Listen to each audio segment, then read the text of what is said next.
और भारत आदिवासी पार्टी ने इसी को सामने रखते हुए अपना काम शुरू किया है। इन्होंने बताया एग्रीकल्चर के प्रायोरिटीज़ के बारे में। मैं बताना चाहता हूँ कि 70% पॉपुलेशन जो झारखंड में है, हर क्षेत्र में, वो एग्रीकल्चर बेस्ड है। उनकी जी आजीविका जो है वो खेती पर निर्भर करती है। लेकिन अगर हम देखेंगे तो खेती को लेके कोई प्रायोरिटी नहीं है राज्य सरकार के पास। और इसीलिए हम लोगों ने उठाया है कि राज्य सरकार के पास पॉलिसीज़ नहीं है आज के दिन में, जिससे जो प्लान डेवलपमेंट हम जिसको बोलते हैं वो नहीं हो पा रहा है। Plan development in the sense कि योजनाबद्ध तरीके से जो विकास के कार्यक्रम होने चाहिए।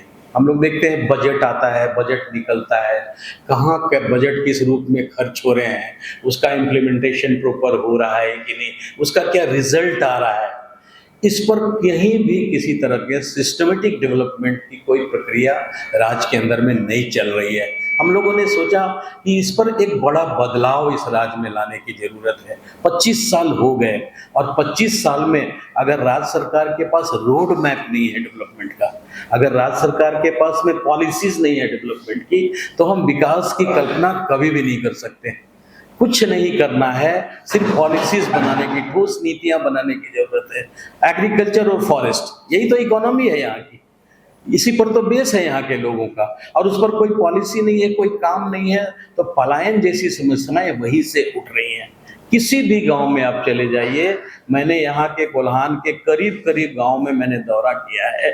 हर गांव से जितने भी यूथ हैं, पढ़े लिखे हो या कम पढ़े लिखे हो, इनका माइग्रेशन बाहर दूसरे प्रदेशों में हो रहा है। कितने दुर्भाग्य की बात है।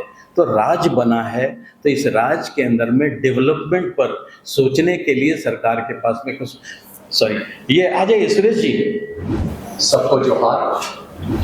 आज के इस प्रेस कॉन्फ्रेंस का एक ही मकसद था कि झारखंड जिस मकसद के लिए और 1952 को या 1950 को संविधान जिस मकसद के लिए अंगीकृत किया गया है, उस मकसद से आज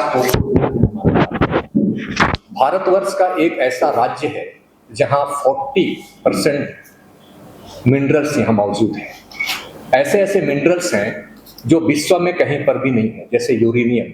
लेकिन सबसे गरीब राज्य में भी झारखंड आता है।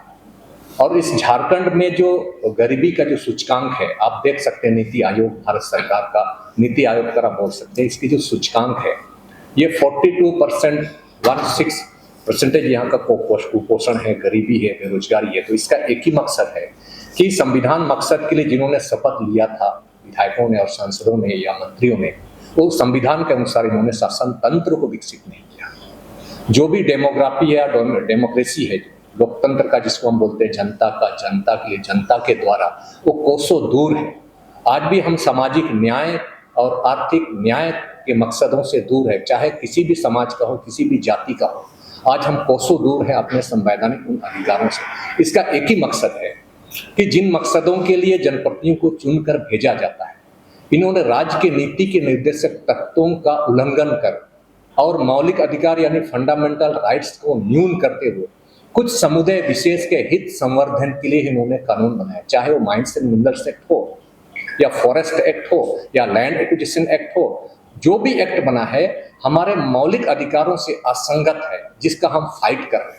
और जहां तक झारखंड की जो बात है और 5th शेड्यूल की हम बात करते हैं, इस 5th शेड्यूल में होने के चलते ये अनुसूचित एक विशेष प्रशासनिक क्षेत्र है जहां मुंडा मनकी की बात करते हैं। लेकिन इस मुंडा मनकी व्यवस्था को न्यून करने का काम किया भारतीय जनता पार्टी को, आपका झारखंड मुक्ति मोर्चा में। इसका एक ही उदाहरण है, क्योंकि मुंडा शेड्यूल एरिया में हुकुमनामा के अनुसार से गांव का एक जुडिशियल पावर उसके पास है, वो थानेदार है। और पीढ़ स्तर पे जो मानकी है वो मानकी एक इंस्पेक्टर है। और वर्तमान समय में झारखंड सरकार ने 2024 को 3/8/2024 के एक नोटिफिकेशन जारी किया है, झारखंड चौकीदार नियुक्ति नियमावली 2024। इसके तहत प्रत्येक गांव में, प्रत्येक विलेज में एक चौकीदार की नियुक्ति होगी, एक पुलिस की नियुक्ति होगी शेड्यूल एरिया में। और शेड्यूल एरिया में थानेदार या ग्रामीण पुलिस की नियुक्ति का अधिकार मुंडा या मानकी को होता है। इस प्रकार का षड्यंत्र हमारे इस झारखंड के होता है। हम इस भारत आदिवासी पार्टी के माध्यम से हम उन राजनीतिक दलों को और सरकार को भी चुनौती देते हैं कि आप संविधान के विरुद्ध जाने का प्रयास नहीं करें, क्योंकि ये लोकतंत्र है जनता का, जनता के द्वारा और जनता के लिए ही है।